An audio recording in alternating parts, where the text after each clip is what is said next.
November மாத மழையில் நான் நனைவேன் என்றேன்.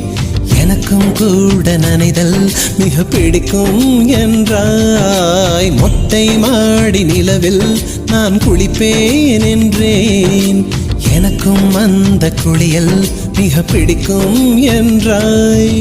சுகமான குரல் யார் என்றால் சுசீலாவின் குரல் என்றேன். எனக்கும் அந்த குரலில் ஏதோ மயக்கம் என நீ சொன்னாய். கண்கள் மூடிய புத்தர் சிலை என் கனவில் வருவது பிடிக்கும் என்றேன். தயக்கம் என்பதே சிறிதுமின்றி அது எனக்கும் எனக்கும் தான் பிடிக்கும் என்றாய். அடி உனக்கும் உனக்கும் எல்லாம் பிடிக்க என்னை ஏன் பிடிக்காதென்றாய்.